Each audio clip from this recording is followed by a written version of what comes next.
Merry Christmas, everybody. It's 25th of December, 2025. It's Thursday, and it's about 5 minutes after 5 in the evening, a little bit late.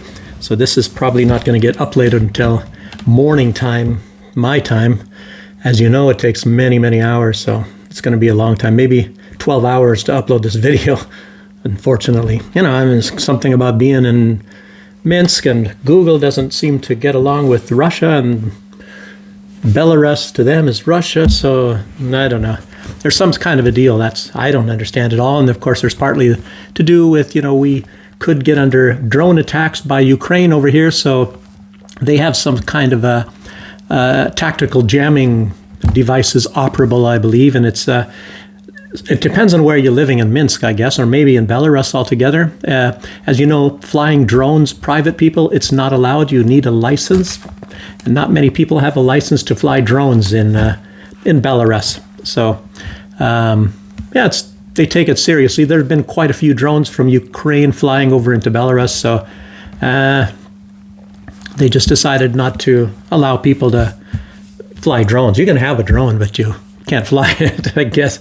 I don't know how it is in Russia. Maybe Russia's a big place, and there's a lot more attacks. We haven't had that many big attacks here. I think once they hit this, airplane, or it was a Russian airplane. Sometimes they've just kind of had some strange attacks. I don't think anything was done. And of course, they've hired people to do attacks on the railways here to blow things up. And, a lot of time they caught the people. I don't know. I think a few times there's been some bombings or something like that from Ukraine and in Belarus, but it's kind of a wise thing not to do that because you don't want another front. I would think that would be kind of dumb for Ukraine to do that, but there's a problem with intelligence in a lot of places in Europe today, so sometimes in the US as well. So, okay, let's get right into it. First, I'll just start talking about some of these subjects that have been talked about a little bit in the past. And this time I'll elucidate a little bit about Alex Jones and his attack on Candace Owens. And I'm just going to put some possibilities because it makes you really curious. Well, why would Alex Jones, who has gone, suffered the slings and the arrows of being called a conspiracy theorist and a crazy nut job or stuff like that, Alex Jones has been proven right most of the time. And some of the times you can't be right all the time. But some things that people thought were crazy, and he was right on. And I can't even think of examples right now. And Candace Owens, she's pretty much always been right as well. So I don't know what he gets out of attacking her. And I only have two theories or so. And one might be the fact that she is what's wrong with I start talking again. I haven't talked all day. Like I said, it's the evening time and haven't been talking. But I was thinking it's possible that maybe she was, again, I guess, rated top podcaster. I thought somebody else was top podcaster a week ago or whatever, and before that it was Candace. And then I guess it's Candace again. I'm not quite sure how they do it and who's the one that's supposed to rate that. And that could answer the question of why so many people are trying to attack Candace Owens. And it makes you really wonder. So why does Tim Pool, why do these people, they go into meltdowns and start slamming on the table or something about Candace Owens? Why does it bother them so much, to get themselves some kind of a aneurysm or something like that discussing it? Alex Jones hasn't gone that far. He's just gradually getting a little bit worse and a little bit worse. And like I said, that might be one possibility that she's rated top podcaster. Maybe these people, I don't know, they really want top podcaster, maybe, I guess. And she was rated, I guess, anti-Semite of the year last year. And this year it's Tucker Carlson. So I don't know. Some of them maybe attack Tucker Carlson as well, but it's kind of weird because it's normally Israel that really hates Tucker Carlson, and they hate Candace Owens, but they don't hate Alex Jones. And I remember even many years, I'm talking decades, I'm talking 2 decades, some people have been mentioning that Alex Jones is always very light on Israel. And I've heard some negative things, but he's very light and it's very brief, and he really has never come to the full potential that people can come to when talking about Israel. And it's kind of similar to, remember, in a way, I'm not saying it completely, but I remember, reading books on of Noam Chomsky in the past, and a lot of people say that Noam Chomsky was very wrong on one thing, and he stubbornly stands by that. And he says that the AIPAC, the American Israeli what is it, Public Affairs Committee or whatever they call it, has very little influence on American policy. And it's like, and so many people have said, where the heck do you get that? And it's very obvious. And of course, it's proven itself year after year after over and over and over again.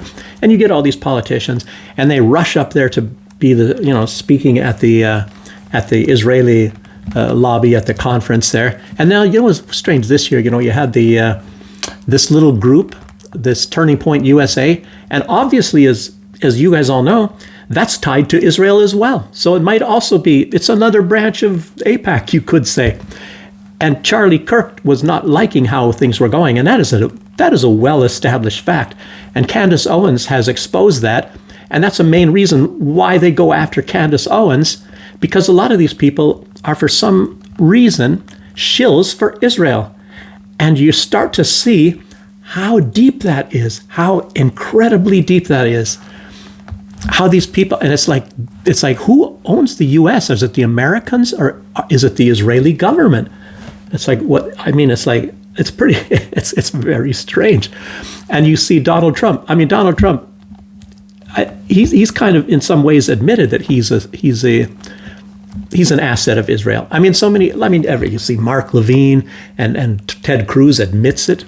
He's supposed to be a Christian, but he's actually an Israeli that calls himself a Christian, and it's just like so many, like Mike Huckabee, and these people, I just don't understand, And I always say, do a circus seal in front of on Benjamin Netanyahu. I really don't understand it. And Marjorie Taylor Greene, she has been chased out with death threats. She's out of Congress because of this. And those that watch this, and those that watch Candace Owens, those that watch Tucker Carlson, Jimmy Dore, and there's many people, even Max Blumenthal, you guys all know Israel is probably the one single most influential thing on American government and politics that exists. And even Nick Fuentes, that I guess he got Anti-Semite of the Year. No, what did he get? What award did he get? No, he got something anyway. No, what that was the thing with Tucker Carlson. They were saying there are 3 reasons why Tucker Carlson got Anti-Semite of the Year. And one was because he spoke with Nick Fuentes, and I don't know, I think so did Piers Morgan, but they didn't get Piers Morgan for that. Well, I guess because you have to slam Nick Fuentes, I guess, and I think Tucker Carlson wasn't. Tucker Carlson was being kind of like Charlie Kirk, and Israel liked Charlie Kirk, but yet, of course, that gets to the crux of the problem too. It's because Charlie Kirk was talking to Tucker Carlson, and they don't like, it's like Israel, and who was it? It was Candace Owens. She recently put out, and I don't think anybody can argue with her, that Charlie Kirk was disliking it even more and more and more, that Israel was controlling him. And that what did he say? She said it somehow that, I don't know if it was Charlie Kirk's expression or if it was just Candace Owens. She said and I've heard this expression in similar ways anyway, if you take the king's shilling, you're the king's man. So, you take Israel's money like Charlie Kirk was, and I guess in a sense, Israel owns you. So that's interesting. And I saw some video. It was something on TikTok. I don't know. It was just, sometimes you get this stuff and it comes and they're very short. So you go watch it. And it was some guy, and I'm trying to think of where that was. But anyway, it was some black guy trying to hand him. It was it in Germany? In some country in Europe. No, it was in France. And it was a black guy trying to, because you see his hand, That's all you see is his hand, and the black guy was filming it.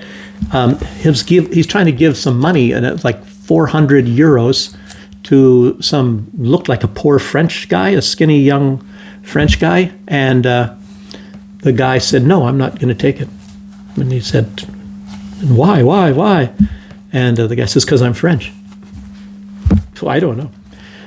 And I guess that's a big difference that we have to look at. Maybe the French people, you know, for a long time they've been kind of rebellious people. And we're talking French people, not immigrant French people. The society is messed up in a lot of places, like Great Britain, of course, and France as well. But that was a person, I guess, that was a real French person. And I guess they sort of saw the implications of what would happen, maybe in their own conscience, if they accept that money.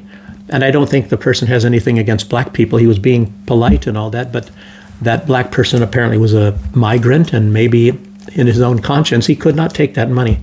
So it's strange. There are still some decent people. And I have to even thank, right now, I guess, a lot of subscribers and people that write some things, you know, the comments in my on my channel. And, you know, it's very decent. I go to some other channels and read some comments from people, and it's very strange because you see some people like Benjamin Netanyahu and Ben Shapiro, and sometimes, you know, in a way, Nick Fuentes as well, and they feel like people, just the general people, the general public, those who they're addressing in their videos or their speeches in places that they go, that those people are stupid. And Candace Owens brings that up too. She accuses these guys of thinking that the general public is all a bunch of stupid people. And then you see Ben Shapiro, you know, doing these speeches or something like at Turning Point USA. And I was listening to the crowd when he starts to say this stuff and slandering, you know, Megyn Kelly and everybody. You know, Ben Shapiro, to a large extent, he pretty much hates everybody. He hates everybody that is not a slave master like Netanyahu or somebody that can get him some money or bestow power upon him because they have a lot of power. Yeah, Ben Shapiro is a very sad person. And you've got to see how he operates, and it's like pretty. I don't know. Should I call him? What did I won't call him. I think it was Candace Owens called him a worm or something like that. You know, a lot of bad language going on around everywhere, but he's just not a person that I don't think is like what I would call a great upstanding example of being a human. I guess I would say, but I'm not calling him an animal either. But Ben Shapiro, I tell you what, Benjamin Netanyahu, I guess there's only one person I think that I would say, that I would say, maybe there's a couple that are very much in the running, but there's one person that I would say is truly an evil person on planet Earth, and that is Benjamin Netanyahu. I have never seen somebody who can look in the cameras and wish people a Merry Christmas and things like that, that he really even hates. And all of the cons that he's pulling out a lot of people. And he says the great Iranian people, when he hates Iran, he wants to dominate Iran. He probably says that even about the Palestinians and everybody else while he's bombing and killing them. Yeah, and I already told you guys yesterday, and I know maybe I didn't do a really good job on how I explain that, but they are using these apps, you know, location apps, like, you know, what is your location? And they got a special deal. The Israeli government has a special deal from a lot of these companies. And I don't even want to mention them because they are big companies and everybody has heard of them. And you have apps and you have programs probably on your computer that are part of these companies, these big tech companies, and they help in that way because they give Israeli government, apparently, I don't know if the Israelis hacked into this, but they're using these systems to target specifically children playing games on their cell phones, and they can find them. And that's where they send the bombs, where all these children are. And they even, you know, they did it with people with Hamas and all that. They know the names because these phones are registered into somebody's name. And then somebody is driving around, somebody, for example, on that's Hamas, and they're driving, and maybe they're just an education person, never picked up a gun or fired it at anybody, never done anything like that. And here they are. They're driving along over a bridge, and there's a lot of cars, some in front and some in back and all over the place. There's no drones in the sky. And all of a sudden, a bomb comes and hits that car exactly on that car.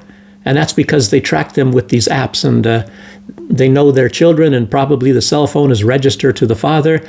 And, they go with that cell phone, and some game is being played that they have gotten into. Maybe they're playing with some other children somewhere. Do you allow such and such to, use your location and all that? And then you say, yes, the children does. And they're all dead. So thank you, big tech, I guess. Jeez. I don't mean that. I seriously don't. I mean, you might think, oh, I think they're terrorists, but I don't think most of these people are.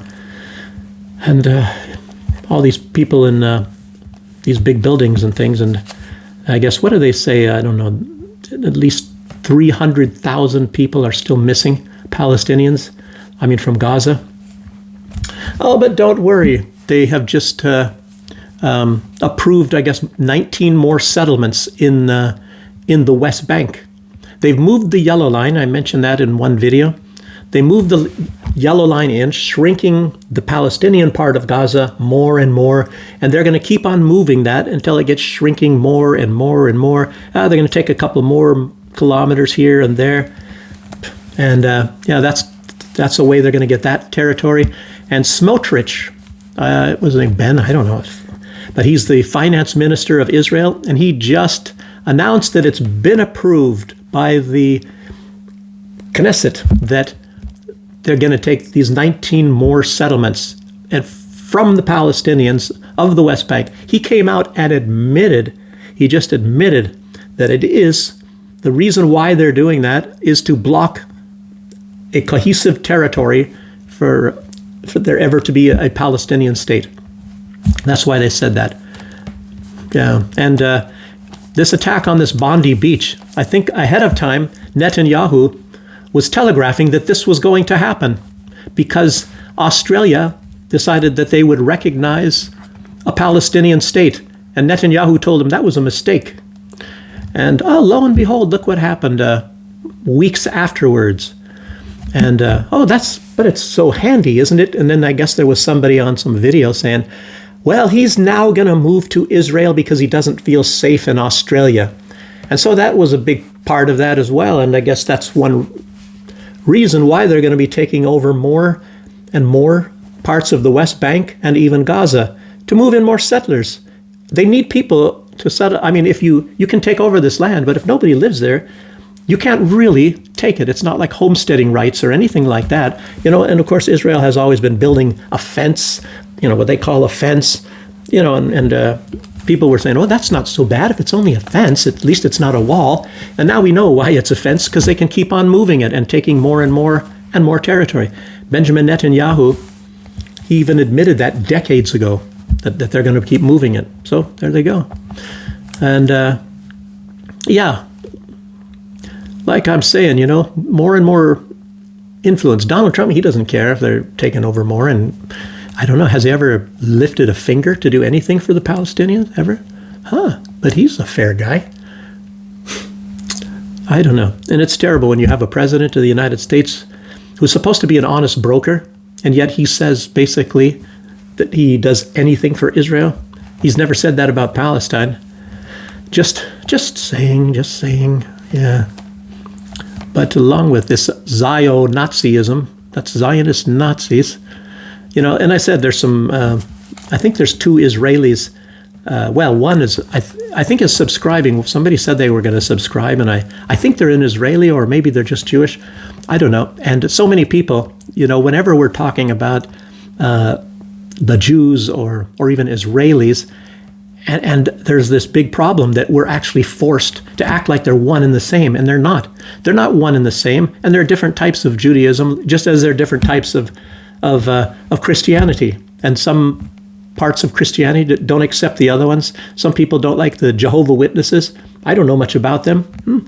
I knew a Jehovah's Witness. I had no problem with the guy, but I don't know anything about his religion. A lot of people say they rewrote the Bible and all that. And I've known Seventh-day Adventists, And I've liked all Seventh-day Adventists. I've never had a problem with any Seventh-day Adventists. Always been very good people, always helpful to other people of other religions as well. So I don't want to, hear the negative things.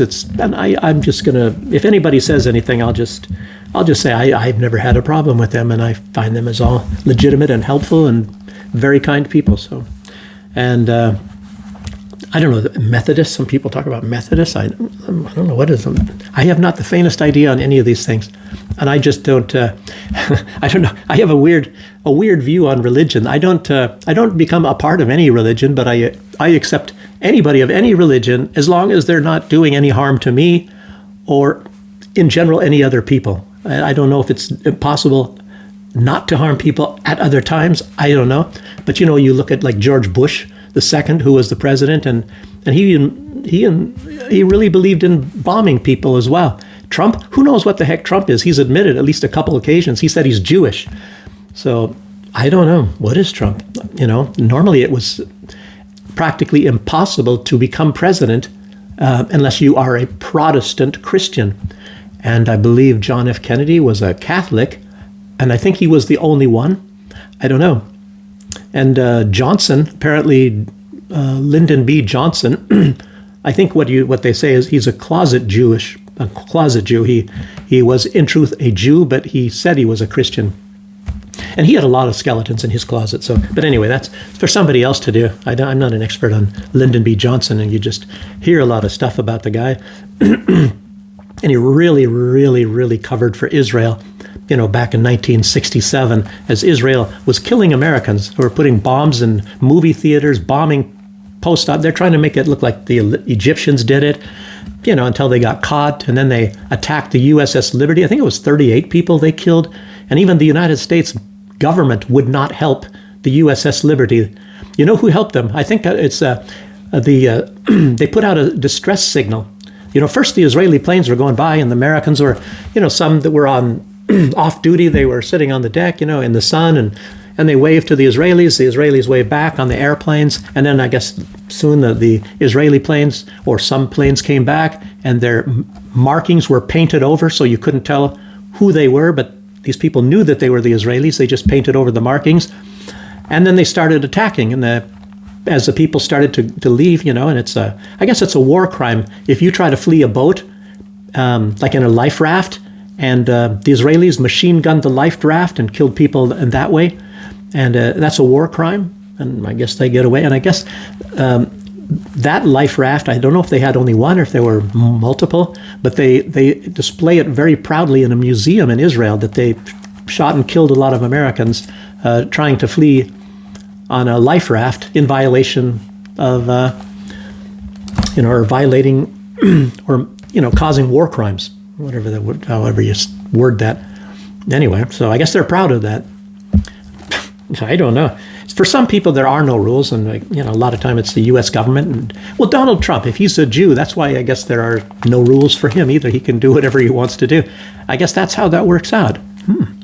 Just like Israel, they don't need to follow any rules, and nobody will ever punish them, because if it's something on an international level, they always got the United States to back them up.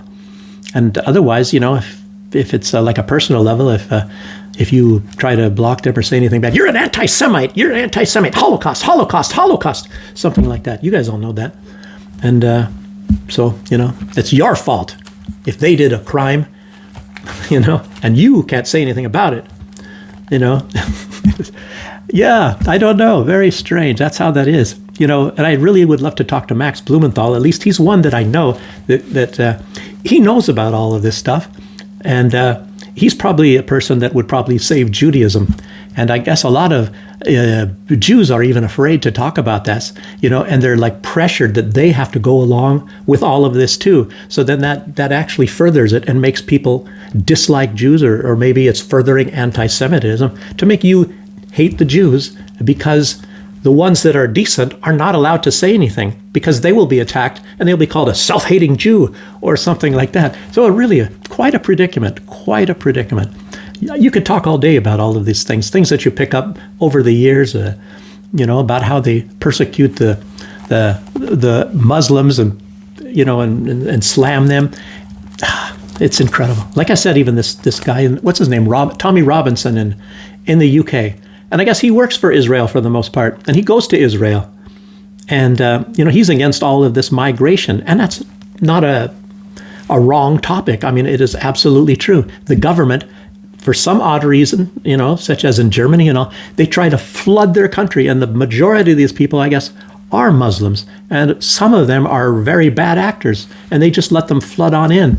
And some of the people are not really criminals necessarily, but they have a different culture, and I think sometimes they get confused. They would come, like I said, to these countries like in Austria, and then some Muslim man, I don't know how old this guy was. He might have been in 30 or something, and he raped some boy in a swimming area. Schwimmbad, what do you call it, a swim house or something, with a swimming pool and locker room and all that sort of thing. So he raped some boy, and they let him go. They let him go. They said because the boy spoke Austrian or German, and this migrant couldn't understand him saying, "I don't want to be raped." That stop this, don't. I don't want to get away. Stop, and crying and things like that.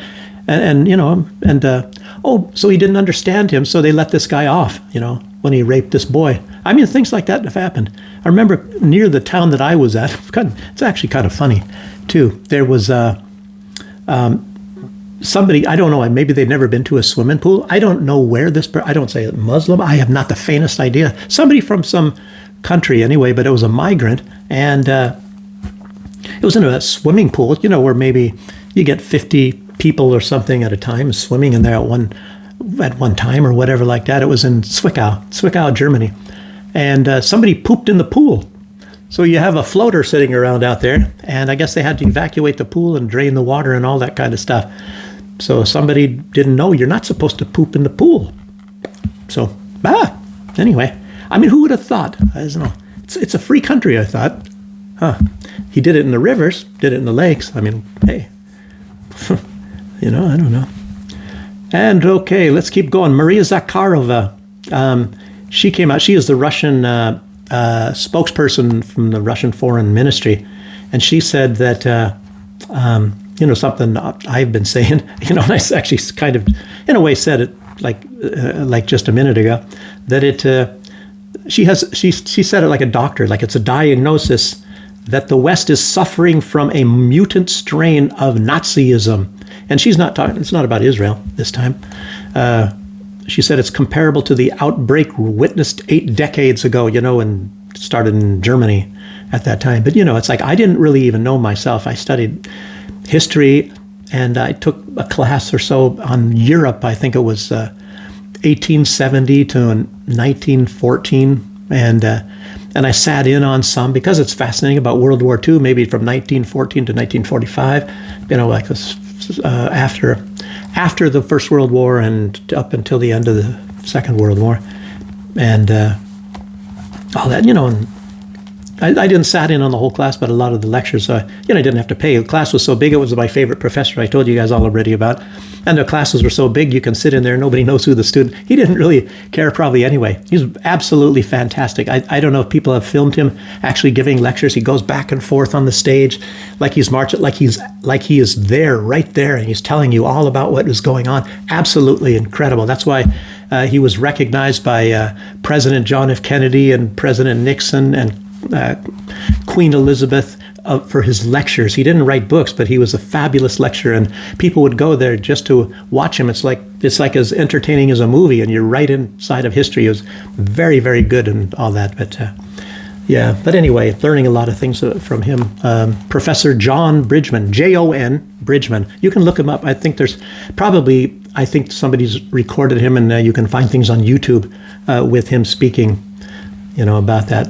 And I think it was maybe after I remember him with like salt and pepper hair, and I think in those things he looks like a white beard or something. But anyway, so this Nazism, and I wasn't quite so sure how many. It's not always really that stressed that Ukraine was the Western side was huge into Nazism, and of course, I know that now. That's obvious, Bandera and all that. And, the Germans were appalled at the brutality of the Ukrainian Nazis. And it's interesting history, the Germans put Bandera in prison because they feared him, even though he's basically said that he is completely dedicated to Adolf Hitler. And I think once he killed 60,000 Jews, I think in his own hometown. Or I can't swear to that. I don't want to be wrong. But anyway, he hated Jews big time, and he wanted to roll 60,000 Jewish heads at the feet of Adolf Hitler. And he went around killing a lot of Jews, and they killed some. They even brought them to Belarus. I used to live in Branovici, and right near Branovici, and you can look this up also. It's on in the internet. It's a place called Forest Gai. I think it's spelled Gai. And there they brought Czechoslovakian Jews to that place. And it's a very strange thing. Why would they ship them? Because there's train tracks. It's even to this day, it's still right there. There's train tracks. And as a matter of fact, the trains still run on them. When you go to Branovici, you go right past this place. And but they brought a train load of, I don't even know how many at that time, if I can remember. There's a memorial there. And they brought Jews out there and lined them up and shot them all to death. And I think buried them in a shallow grave or something in the forest there. And and they brought them all the way there just to shoot and kill them into Belarus. Because I guess it is because Belarus was under the control of Ukraine in the Second World War. The Germans gave the control, and there were even German Nazis present a lot of times as primarily the Ukrainian Nazis were going and wiping out villages, and they completely annihilated over 200 villages, and they wiped out and killed everybody in 200 villages in Belarus. And a lot of killing. And there's a lot of even movies, I guess, made in Belarus. That's what they're famous for, the movie industry in Belarus is these World War II movies and about, the occupation of Germany at that time. And Belarus was reluctant to actually tell the entire truth. They wanted to, of course, be friends with Ukraine and even with Germany, and also they didn't really go out and say to what extent these massacres occurred. And I guess lately they've been talking about it. I think that's over the past 2 years or so. So they're coming out, and I think they were saying 1/3 of the Belarus was wiped out. The people were killed, and 1/3 of them. And it now turns out that it's over 1/3. I think maybe they said 30%, and now they said it's over 1/3. So they maybe lied down, maybe, I don't know, 20,000 people or something. Belarus never had a big population. I don't know if it was like 10 million then. I'm not even sure what the population was there. I have to learn more about Belarusian history, even though I know something. That's why I'm telling you this stuff. But it's, this is a lot of bad stuff. But that's mostly what I'm trying to say. And it's also kind of even proven now that, if you want to, a lot of the stuff they say about the German Nazis is just totally exaggerated.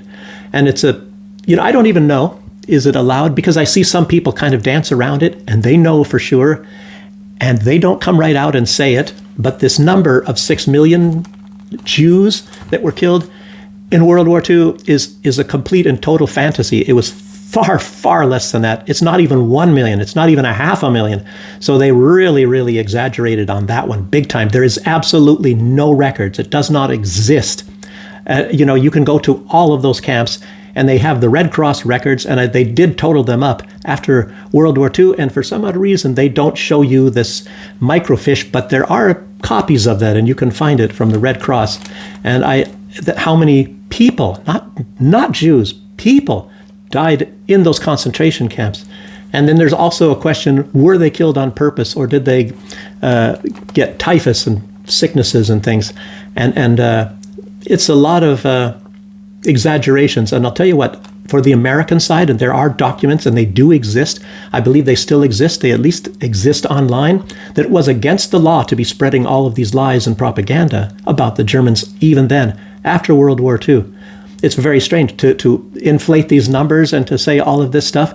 And then at some point in time, Very strange. I wonder if somebody had a little bit of something to grease the skids with a little bit, and then it all of a sudden flowed out, and it's allowed, and as a matter of fact, becomes the official story. You're not going to hear that much of anywhere, and probably YouTube is not going to be sending this video out to very many people. So you guys are not going to, maybe a lot of you aren't going to get this in your box, so I'm not going to expect very many views for this. But, world is, not a nice place. Like, people admit the fact that Stalin, he did some pretty nasty things. And a lot of people that really love Stalin, and they say that he, of course, did a lot of very good things.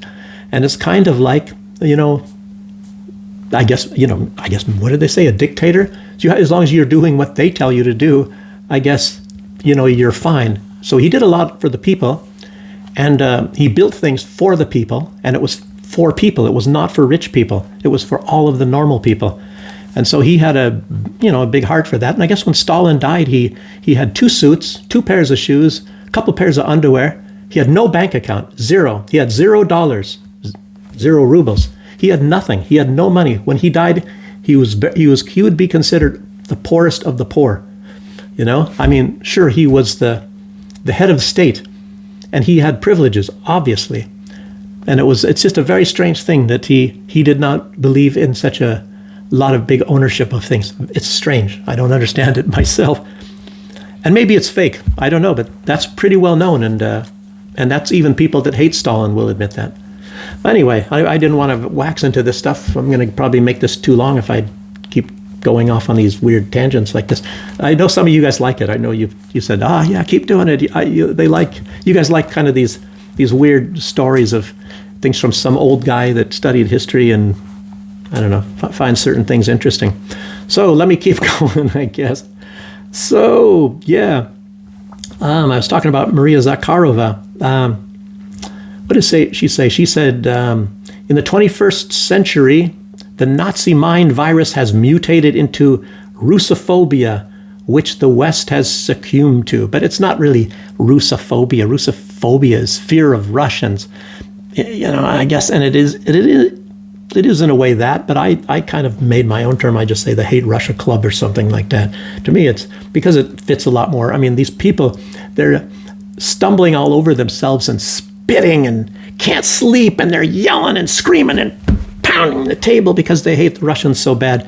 And, but Kaya Kallas, she was very calm when she just basically said, we need to kill more Russian children. And so she was up there in the Baltic states and saying that, and there's, I don't know, I guess she means Russian speaking as well, which I think in her state there's Russian speaking people, and of course they are underprivileged and a lot of them are getting driven out. Anyway, so around the 17th, this is a different subject now. Around the 17th of December, Trump approved the largest ever amount of defense money to Taiwan, and he's going to be meeting Xi in April in China, of all places. It makes me wonder. That's like 4 months away. I wonder if he's going to be able to make nice with Xi before that, And China, obviously, they want to bring Taiwan back, I guess, I guess they look at it, and it probably was even long ago as a province of China. And who was it? Chiang Kai-shek. I don't know, somebody who ran there, and they thought they established their own thing. Some rebel kind of guy, and established their own country, so to speak, but most people don't recognize it as a country. There's maybe 4.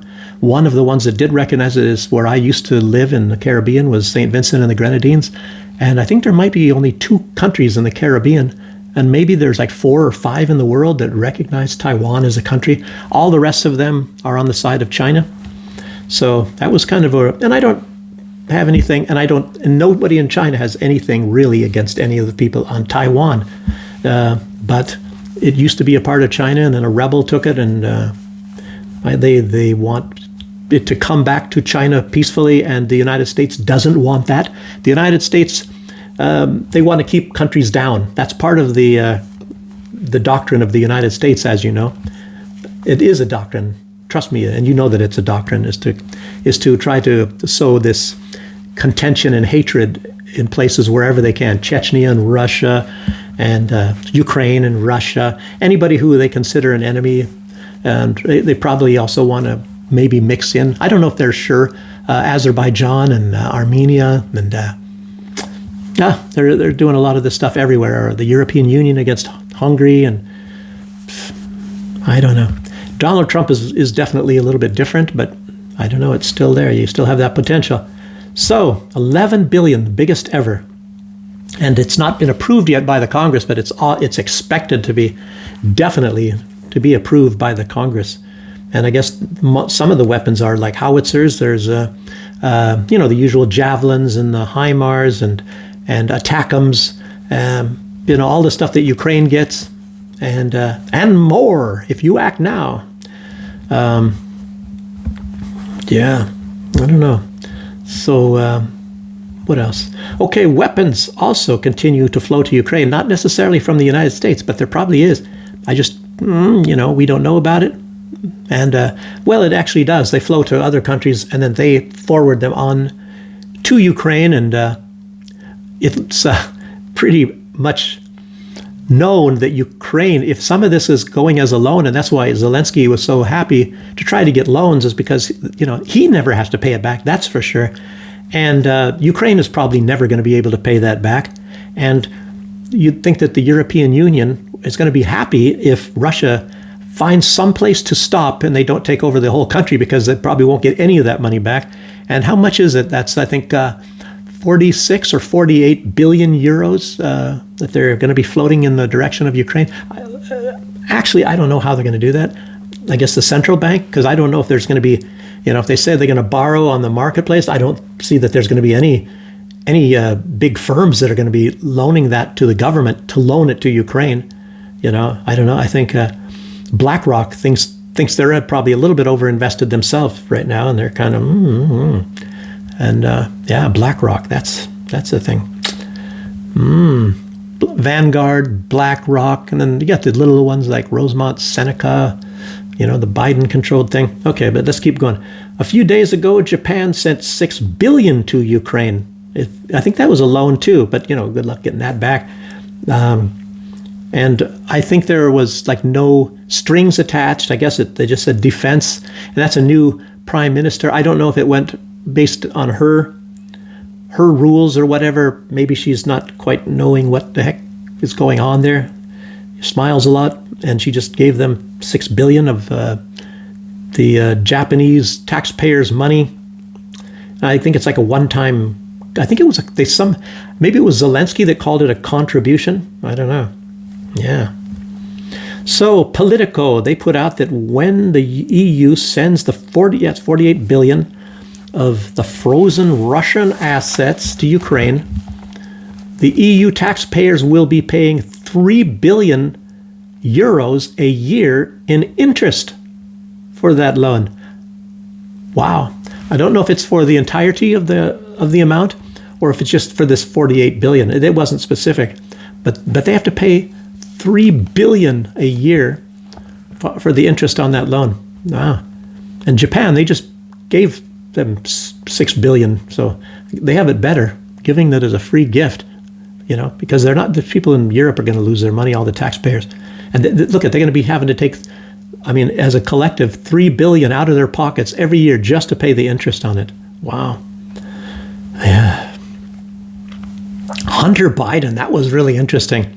He was doing a podcast, and it was really incredible. I don't know who the guy was. It doesn't matter. But anyway, some podcaster guy.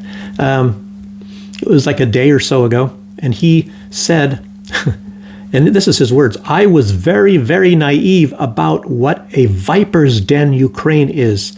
What an absolute level of corruption that is so staggering." He said more. I think I maybe wrote it down. Let's see, but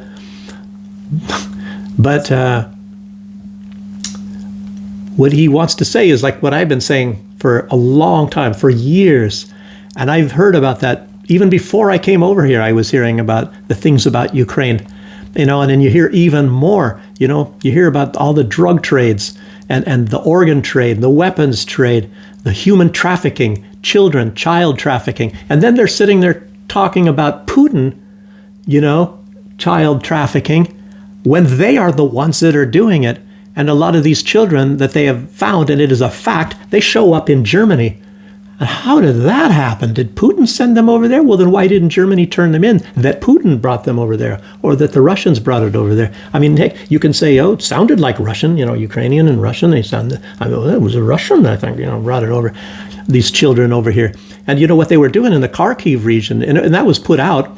They were, as the Russians were up in the northern part, the Ukrainians, they were sending people in there, and they were kind of like taking over homes. What they did is when these people had children, the Ukrainian officials would take the children and they would say they're sending them to Kiev or in the western Ukraine for safety. But yet both of the parents, it's kind of like being thrown into a van as they do, but they're not getting thrown into a van. They're in their own house. Oh, that's a lot nicer. But they steal their children from them and they ship them somewhere. And they say that those parents have to defend against the Russians when the Russians come there. And obviously, the Russians aren't anywhere close to there yet. The whole thing was just a scam to steal the children. So I don't know who was behind all this, but they stole these children. And these people, they never saw their children again, most of them. Russia has been trying to locate them and get them back to their parents. And I think Melania Trump has actually been involved in some parts of this based on the accusations that come from the West against Russia.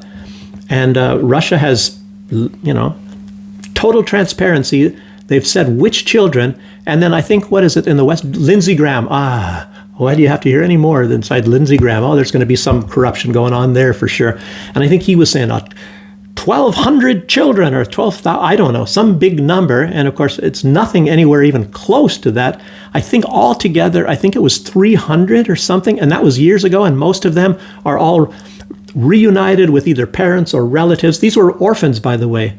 And these people were in the war zone, and Vladimir Putin brought them out of the war zone for safety and brought them to Russia. And whenever possible, they found relatives for all of these people.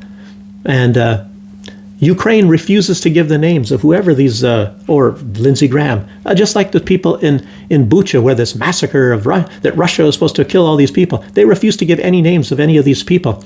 It's just a big... After hearing what Hunter Biden said, well, what do you think? What do you expect? Do you think it's going to be honest? And Hunter Biden could not believe how much corruption.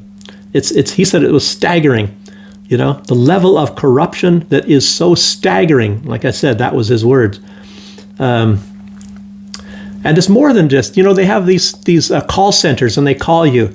And somebody called me once, and that was a year ago, and I'm thinking back, wow. And it was, I don't know, it was about buying something or whatever, sending some money, or I have no idea, but they call people, and a lot of time they say they're a government official, and that you owe some money or something, and something's going to happen to you, repossess your apartment or whatever, this same stuff, and most of the time it's old people. And they get them scared, and then they raid their bank. They empty their bank accounts, so they steal all their money. And like I told you guys in videos, but there's new subscribers, so I'll say it again. They have even announcements on the buses and in the metros here in Belarus, and they said beware of people calling. These people coming up and saying that you owe some money and they're the government and all that. That there's so many phone scams, and most all of these things are done through Ukraine. And it's a known fact, they've gotten hundreds of millions of dollars stolen from people. And it's not just in Belarus. Belarus is, of course, one of the big targets. And it's even Russia. It's even Ukraine. They even steal it from Ukrainians. And they're scamming people out of their money. And it's like Hunter Biden said, it is a viper's nest and a big den of mass corruption on so many levels. And I've heard that so many times. And I don't know how, I don't know where. I don't know if it's everywhere in Ukraine. And a lot of those people, maybe they just don't know what it's like even to live in a normal society where you don't have a whole bunch of this kind of stuff.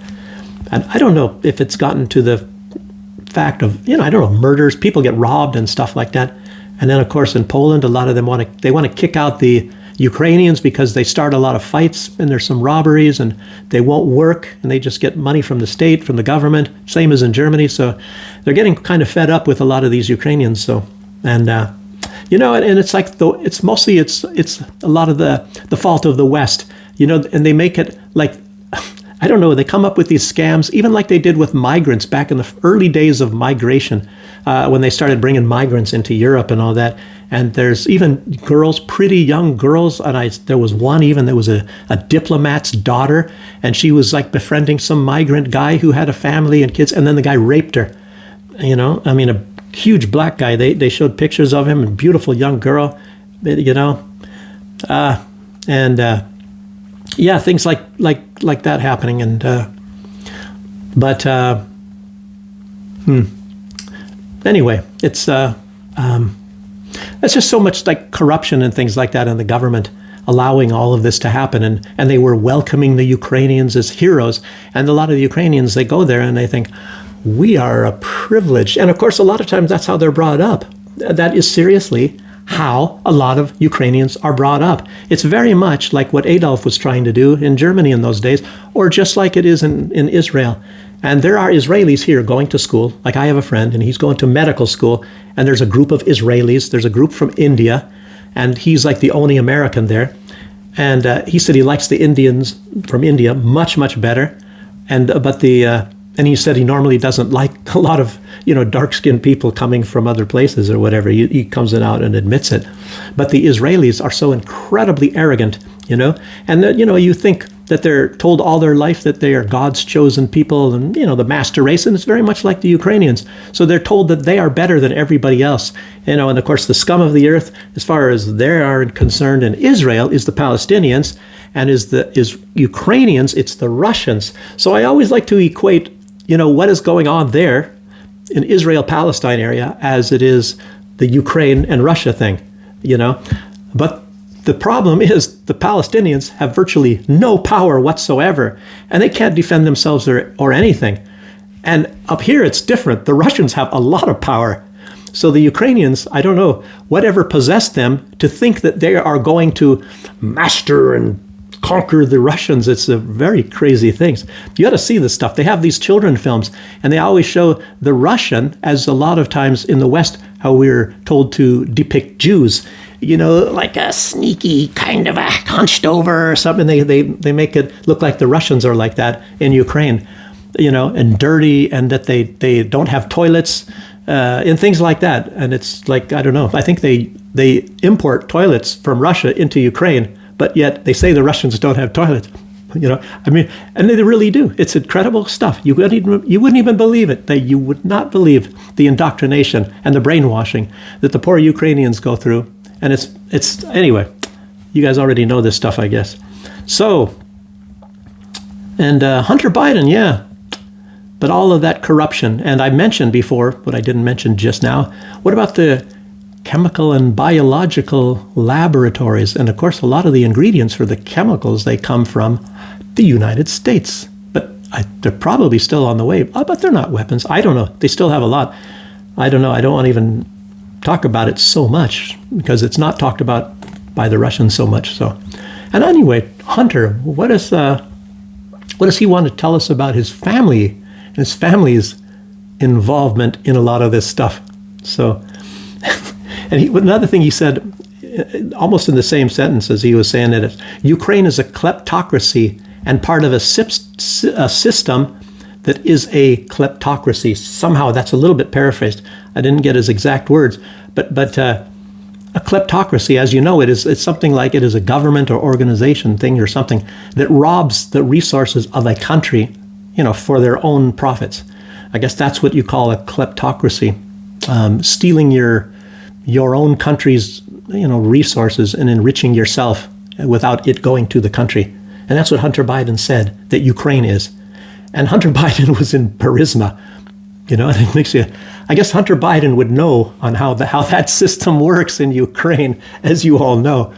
And about the laboratories and things, well, his family, I guess, I don't know if they own or if they brought in, I guess it was this Rosemont Seneca. And the biolaboratories, You know, it's I guess you heard it right from the horse's mouth. I guess you could say Hunter Biden. Okay, so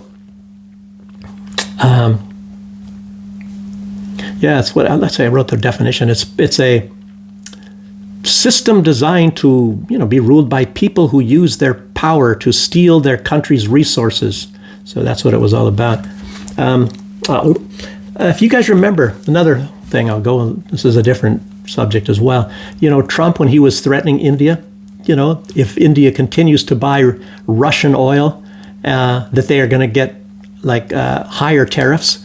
And I was thinking, and I heard somewhere, and I thought it was even from India maybe, that they were going to be buying Saudi Arabian oil because it's not that difficult to go from Saudi Arabia to India.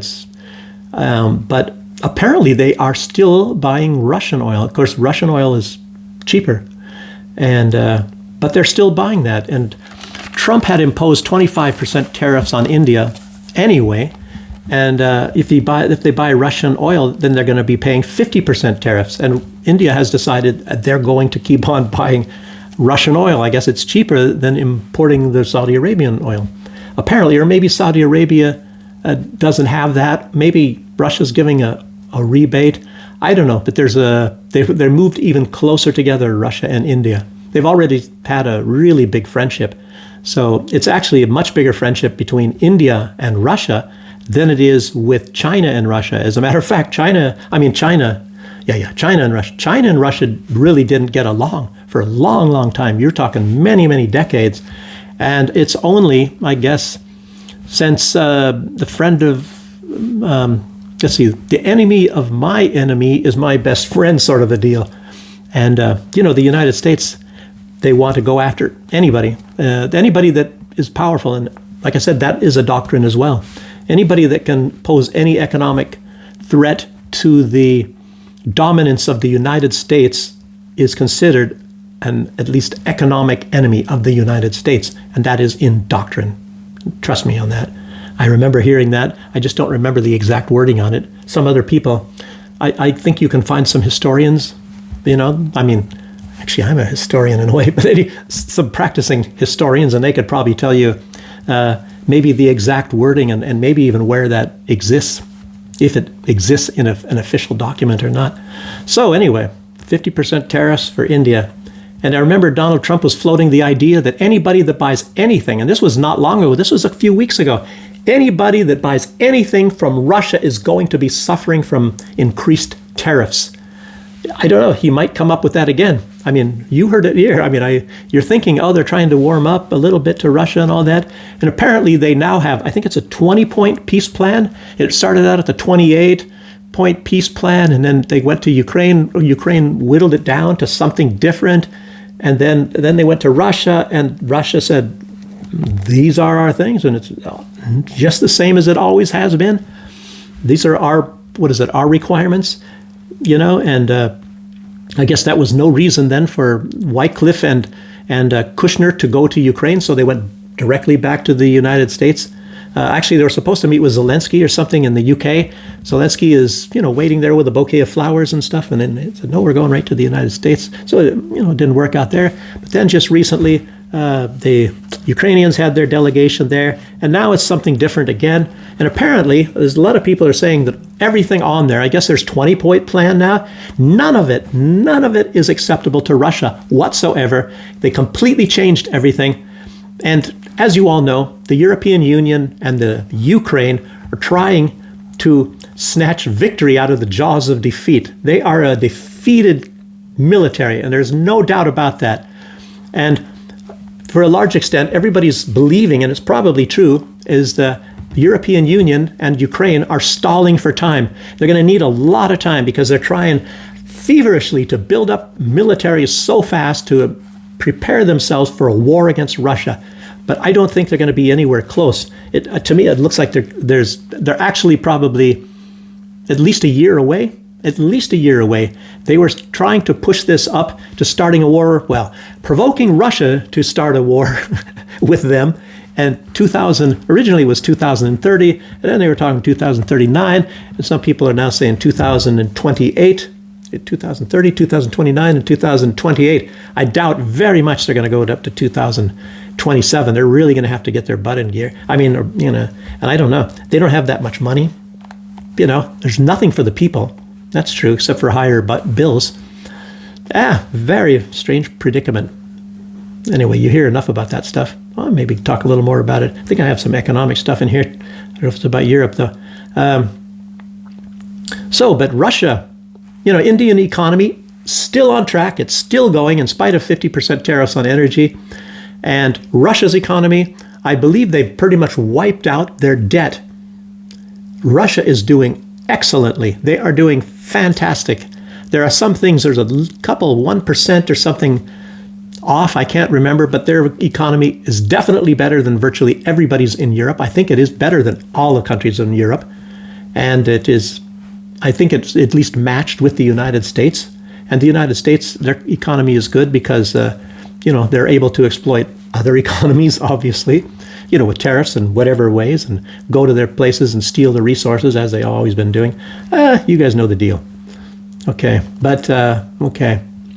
So, to draw public attention away from Venezuela, I think Trump is reviving. I think that's the main reason for him reviving this stuff about Greenland again, getting everybody to start going back and forth on Greenland and then, don't look over there, don't look at Venezuela. And I think Venezuela, it's kind of, in a way, it's turned out to be a flop. I don't think that Donald Trump really was planning on doing anything like that, what he was doing, an attack, but he's almost pushed himself into doing an attack. He's going to have to do something. And Jackson Hinkle was putting out something that there is some indication that the United States is gearing up for a war, even up into 2028 in the Caribbean, because there's some sort of a funding. They were sending some special funding to military families that are stationed throughout the Caribbean.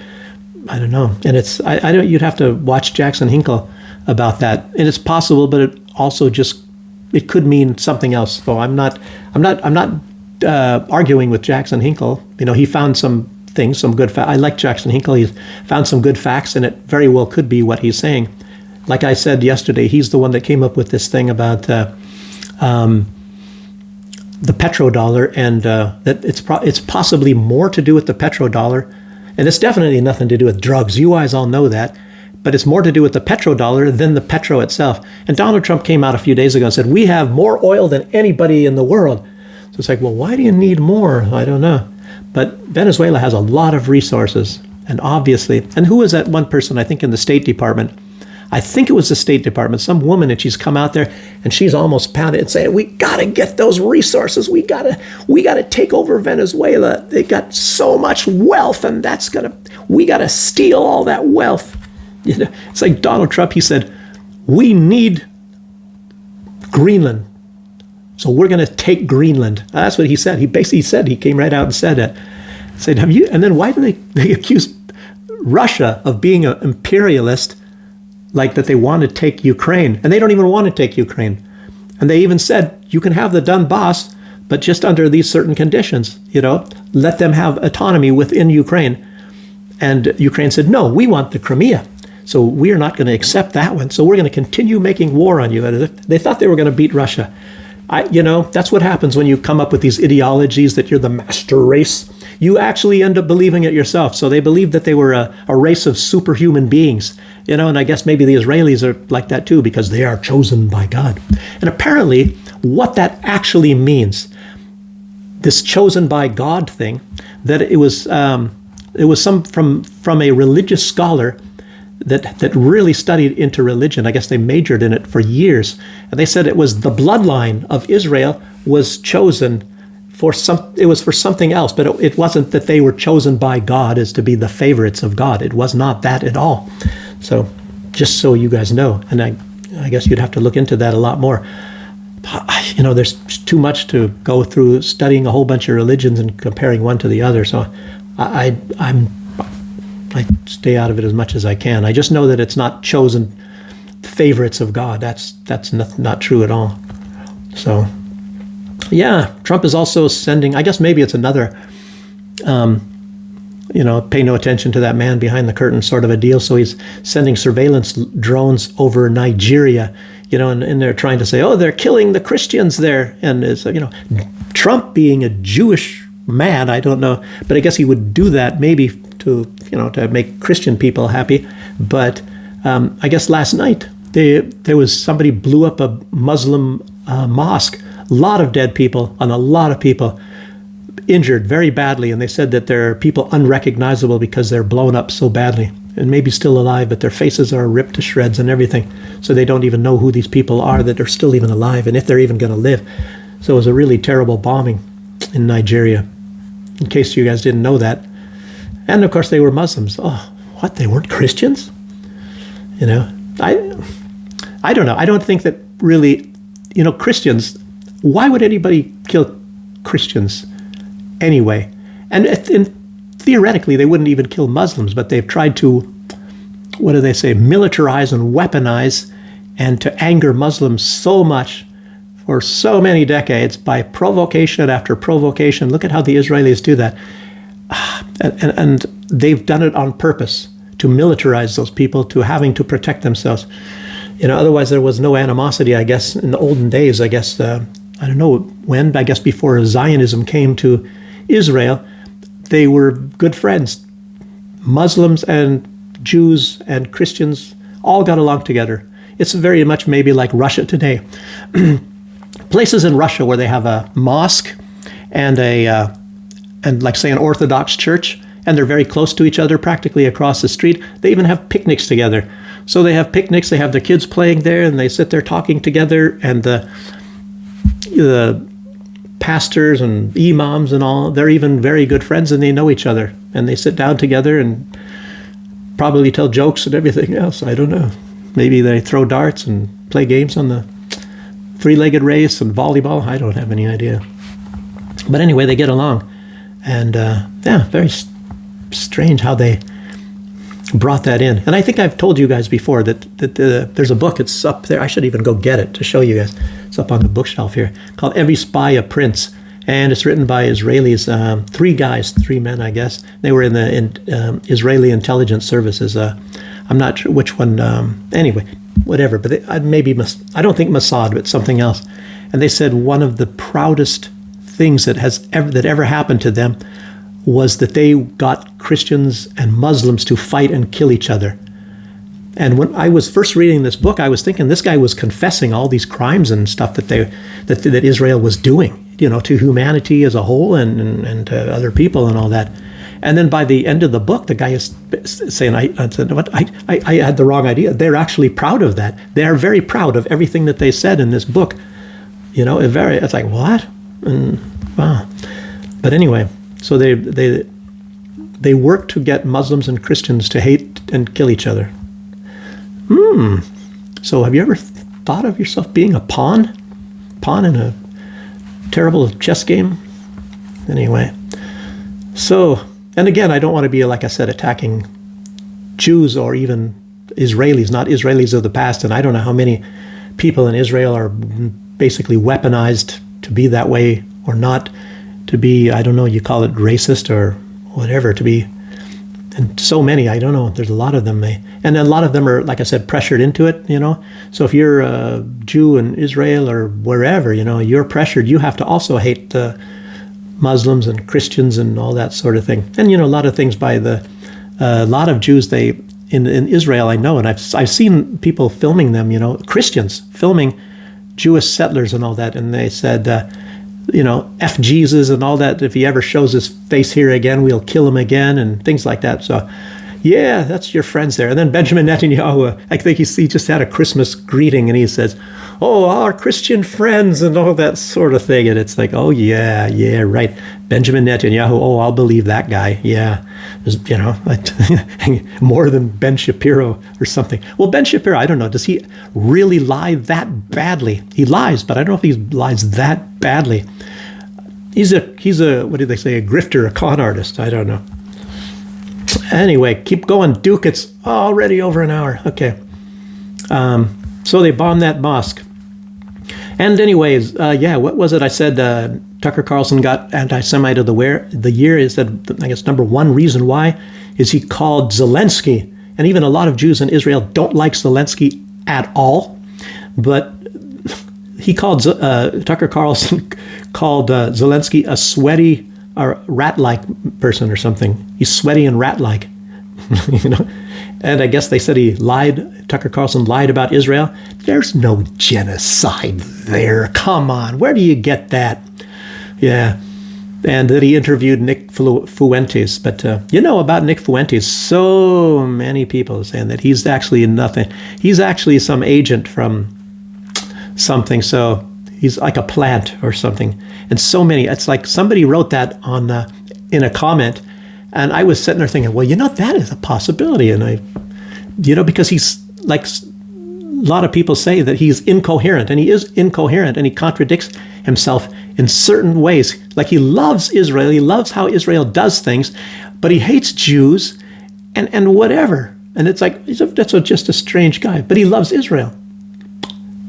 I've heard him say that. So, but you know, there's a lot of, that's supposed to be the Jewish state. And I mean, it's kind of, I don't know. I don't understand. Maybe he hates Jews like Max Blumenthal, who are humanistic type Jews. I don't know. Yeah. So he's a plant or from the deep state. Yeah, and Israel. I guess one reason why they're trying to, I was going to put this as 2 cents. One reason maybe why they're trying to grab like huge portions of the West Bank again and do everything to make sure that there can never be a Palestinian state is they want to do it now, and they're in a rush to do this. Like, now they got the entire Golan Heights, all of it and more. And so they're taking over huge amounts of territory. They need settlers. They need to go bombing places like at Bounty Beach or something and have those people feel unsafe and all move to Israel. They did that already in the past many times. So, but anyway, they're rushing to do this in Israel because their president is in the White House. So they got to do this now, and you never know who's going to be in there afterwards. Yes. So, and did I say that Smotrich, I said that the finance minister of Israel said they are purposefully expanding all this to make sure that they can block any possibility of a Palestinian state.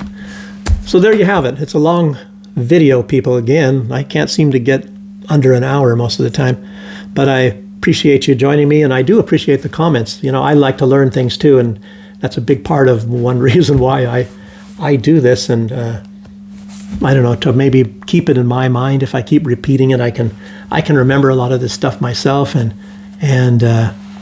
you know, hopefully we can all educate each other. You know, and there's a lot of people that do read the comments. So if you guys have useful things to say, go ahead and do that. And some, you know, there's even people that say things against me, or maybe what I say, they don't believe it. And sometimes I could write things, but it would be like a huge amount of writing. Not necessarily always to try to prove that person wrong, but there is a reason why a person thinks the way they do. And I'm not one of those people that think that the people out there that are watching these videos or making comments are a bunch of stupid idiots.